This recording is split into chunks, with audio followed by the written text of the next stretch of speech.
big game of the weekend, which of course took place yesterday. It was Manchester City versus Liverpool. I remember over on your channel on Friday, we were both sort of like, where do we go with this? Do we go Liverpool? Do we go City? Do we go for a draw? We couldn't make our minds up really decisively on who would win this game. However, when the game took place yesterday, it was a one-sided affair.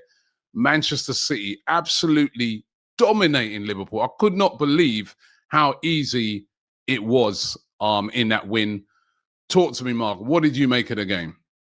I thought Man City were very, very good. And we were just talking briefly before we started there about how poor Liverpool were. But I think even at 0-0 before the penalty, which I don't think was a penalty, and before the Haaland goal, there just seemed to be a lot of space at that Liverpool defence again. And I thought, I don't get this. You know, you've beat Real Madrid, you beat Villa, you've had a bad season, and you've come to City and you're defending like that. Don't think Konate's head's in the game. I don't know why they've got themselves in a situation where a player's probably running his contract down again. Van Dijk needs somebody next to him who's better than Konate at the moment. And Man City were just up for it. They started quicker. They were more aggressive. They looked more dangerous. I mean, it could have been worse for Liverpool. I mean, the fact that they lost convincingly anyway, and it could have been worse, is worrying. And Man City did a proper job on them. And as I said to you before, I don't like Man City for obvious reasons, but they're probably the best team I've watched this season, footballing wise. They're the best team we played. Obviously, we haven't played Arsenal at the Emirates yet, but they're not like the old Pep side. They're actually a little bit more direct. They're a little bit more interesting to watch. It's not so slow and lethargic. And look, I don't want them to win the league, but I think we've got a proper title race now. I think yesterday was about who's going to challenge Arsenal, and I think it's very clear it's going to be Man City, in my opinion. Yeah, no, they look really, really good. I thought Doku, that was the best game I've seen him play for Manchester City. We all see the potential in him. And me and my brother argue about him a lot because my brother loves him. And I'm always saying to him, yeah, he's great, but end product. Well, he showed end product yesterday. I think they said that was his first goal since he scored a goal against Ipswich last year. So that just shows you that he doesn't do it enough. No. But when he's on form like yesterday, he's unplayable. I mean, he gave Liverpool all kind of problems. Bradley, who had a great game against Vinicius Jr., he was on toast. And Haaland, of course. What did you make of the disallowed goal? That's caused a lot of controversy. Did you think that goal should have been disallowed, or do you think it should have stood? Look, we talk about this week after week after week. Take away Man City and Liverpool. If you're a Man City fan, you're going to say it's offside. I'd do it if it was United. But if United had scored that goal, I'd have been breaking the studio. Like I said, it's a goal. I was stunned by it because I was like, oh my God, how have Liverpool made it 1-1? And it could have been a different game. But the problem is, that's got to be a goal. It's such a bad decision. And I saw what Carragher said on Sky afterwards, and I was saying it on our watch along. When you look at Donnarumma, he's not impacted by this at all. He goes to go right because he thinks that's the way that Van Dijk's going to head it. And then he sees it go that way and he moves that way. He's not impeded. So how they watch that and go, Robertson's in the way. I mean, Robertson is in front of Donnarumma for a little bit, but as soon as the header happens, Donnarumma's not impeded.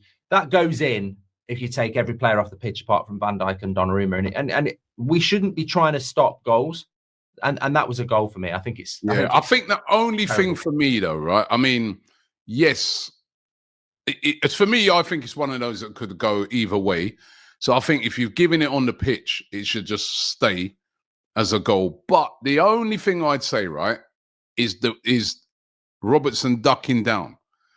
Now, you know, it's not a clear path no longer for the keeper. Like, yes, you can, like, I saw Jamie Carragher analyze it as well. He's micro-analyzing it, right? Yeah, he's moved slightly this way and that. But I don't know, man.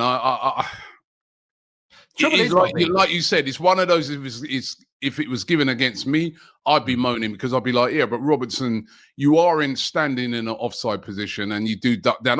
Maybe they should just bring back what they used to have, which is if you're in an offside position like there, it's just offside. I don't know, man. I don't know. I get confused by these rules. But that's the problem, isn't it? Because we've seen so many goals given. I think United had one not that long ago this season, actually, with De Ligt or something like that. Someone was on about that yesterday, and we've seen these goals given. And I just think in a game of that magnitude, it's not like we get games that are 6-6 every week. We sometimes have 0-0s.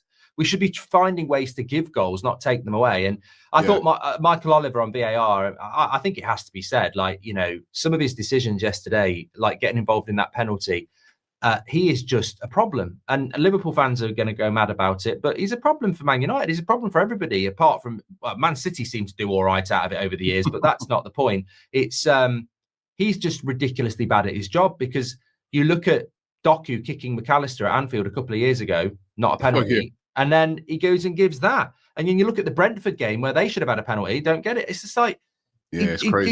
He's got a habit, and when he's on VAR, of overruling the referee. I would never have him on VAR. He's an arrogant referee who should only be on the pitch. He should not, because VAR is only meant to get involved when it's clear and obvious. And there's a couple of decisions yesterday where he's got involved, and like you said, it's not clear and obvious.